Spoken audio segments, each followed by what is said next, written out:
अस्सलाम वालेकुम स्टूडेंट्स। आज की इस वीडियो में हम लोग फर्स्ट ईयर के क्विज़ नंबर 4 की को एक्सप्लेन करेंगे। तो आइए स्टार्ट करते हैं। पहला क्वेश्चन था, how many important elements a triangle have. तो एक ट्राइंगल के 3 एंगल्स और 3 साइड्स होती हैं, इसलिए टोटल 6 एलिमेंट हो जाएंगे किसी भी ट्राइंगल के। इसलिए इस क्वेश्चन की करेक्ट ऑप्शन होगी ऑप्शन डी।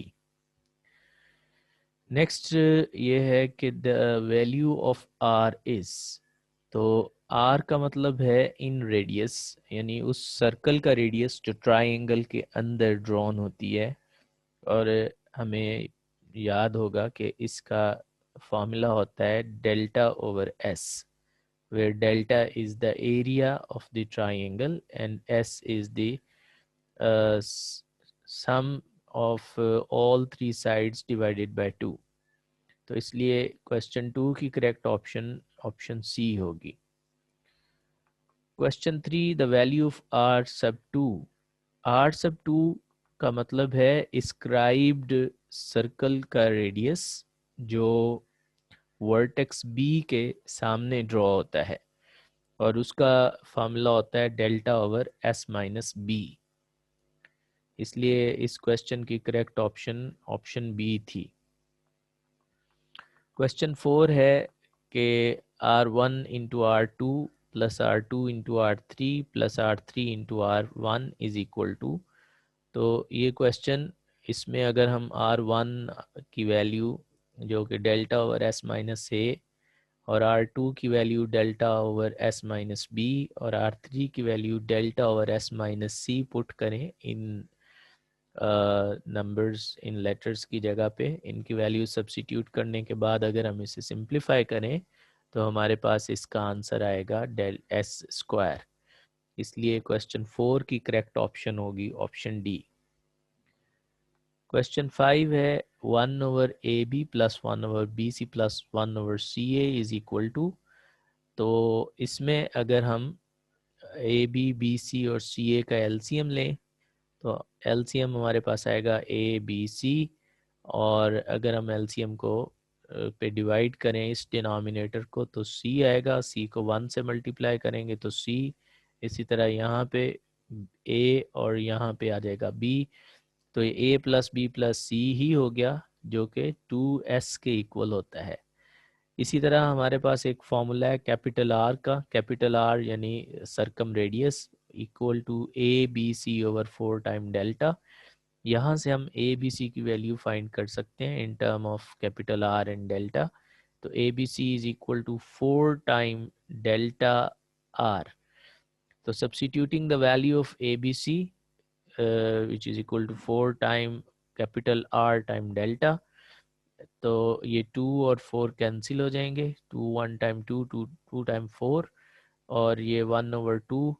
और यहाँ से अगर हम s ओवर डेल्टा अलग कर लें तो s over delta basically 1 over small r होता है, क्योंकि small r delta over s होता है। तो s over delta 1 over r हो जाएगा। तो यहाँ से जो s ओवर डेल्टा है उसको आप 1 ओवर r लिख सकते हैं, और एक कैपिटल आर ऑलरेडी डिनोमिनेटर में मौजूद है। इस तरह इस एक्सप्रेशन को देखेंगे तो ये होगी 1 over 2 small R into capital R. और ये ऑप्शन हमें सी में ये ऑप्शन दी गई थी, इसलिए सी ऑप्शन इस क्वेश्चन की करेक्ट ऑप्शन होगी। क्वेश्चन 6 है, A sine beta over 2 sine gamma over 2 और सीकेंट अल्फा ओवर 2। यहाँ पे भी हम हाफ एंगल आइडेंटिटीज़ जो 12th चैप्टर में हमने पढ़ी हैं, जिनमें हम half angle identities with respect to length of sides of triangle use करते हैं। अगर हम उनकी वैल्यूज़ को सब्स्टिट्यूट करें और फिर इनको सॉल्व करें तो हमारे पास आंसर आएगा डेल्टा ओवर एस।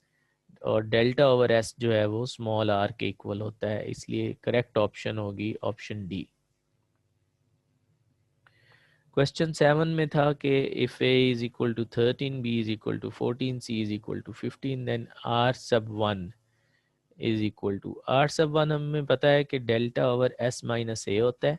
तो इस क्वेश्चन को सॉल्व करने के लिए पहले हमें डेल्टा फाइंड करना होगा, और डेल्टा फाइंड करने के लिए जो फॉर्मूला हम यहाँ पे अप्लाई करेंगे वो हीरोज़ फार्मूला होगा।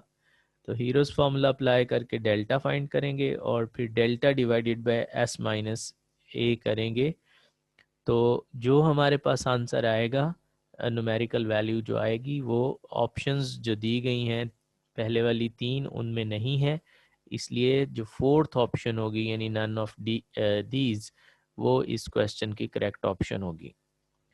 क्वेश्चन 8 में भी सेम यही प्रोसीजर है, लेकिन वहाँ पे आर सब 2 पूछा गया है, और अगर हम ऊपर वाले प्रोसीजर से आर सब 2 की वैल्यू फाइंड करें तो वो 12 आती है, और 12 ऑप्शन सी में दिया गया है, इसलिए 8th क्वेश्चन की करेक्ट ऑप्शन सी होगी।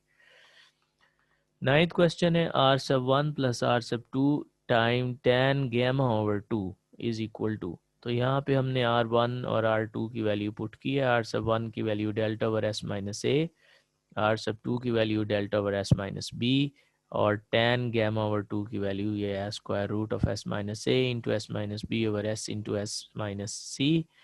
अब यहाँ हम ऊपर डेल्टा बनाने के लिए s के साथ और s माइनस सी के साथ मल्टीप्लाई करेंगे, और डिवाइड भी करना पड़ेगा। डिवाइड करेंगे तो इनके स्क्वायर आ जाएंगे, क्योंकि यही चीज़ अगर हम नीचे भी लिखते हैं, दोबारा इसको ऊपर भी लिखा है नीचे भी लिखेंगे, तो ये एक दफ़ा तो पहले से मौजूद है, और फिर एक दफ़ा और लिखेंगे तो स्क्वायर आ जाएंगे। स्क्वायर की वजह से ये स्क्वायर रूट से बाहर लिखा जा सकेगा। ये एक्सप्रेशन डेल्टा के इक्वल हो जाएगी, तो delta over S into S minus C आएगा इस वाली साइड का आंसर।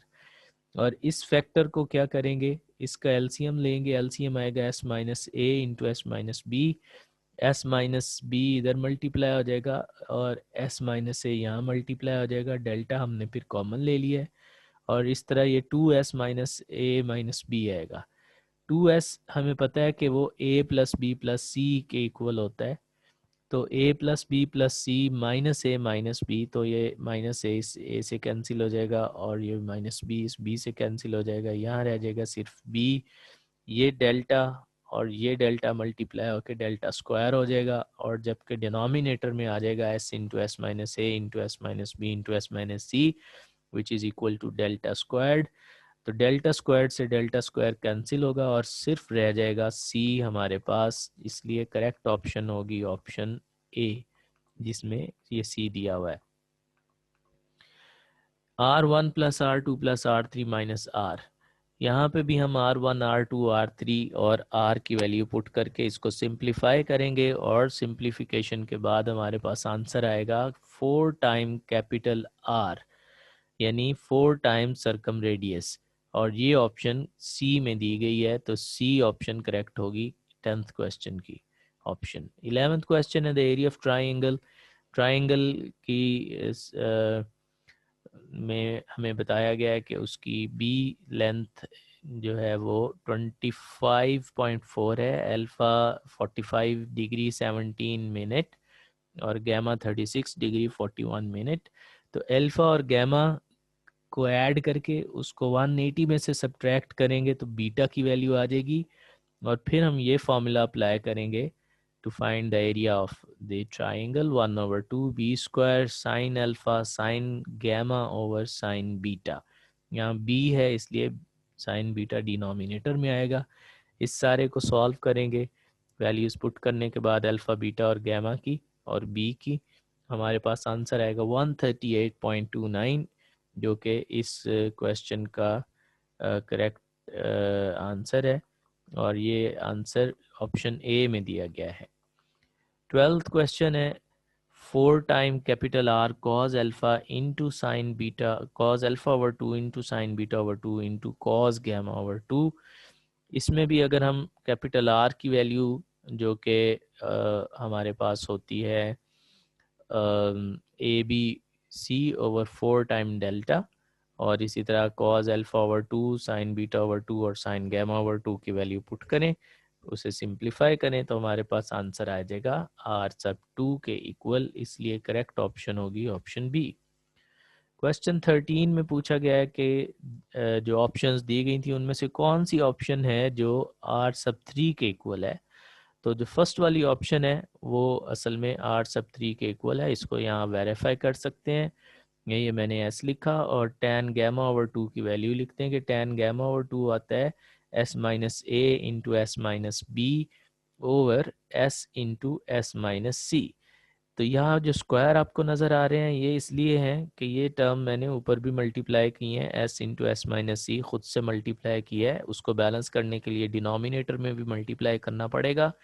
डिनोमिनेटर में स्क्वायर्स आ जाएंगे, स्क्वायर और स्क्वायर रूट कैंसिल हो जाएंगे, तो ये एक्सप्रेशन यानी s इंटू एस माइनस सी ये स्क्वायर रूट से बाहर आ जाएगी, ये वाला s इस s से कैंसिल हो जाएगा और ये square root of s into S minus A into S minus B into S minus C delta होता है, तो ये delta over s minus C आएगा which is equal to R3।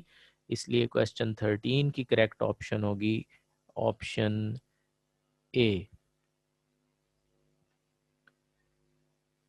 तो बाकी इसके क्वेश्चंस के आंसर्स देखने के लिए आपको इस वीडियो का पार्ट 2 देखना पड़ेगा।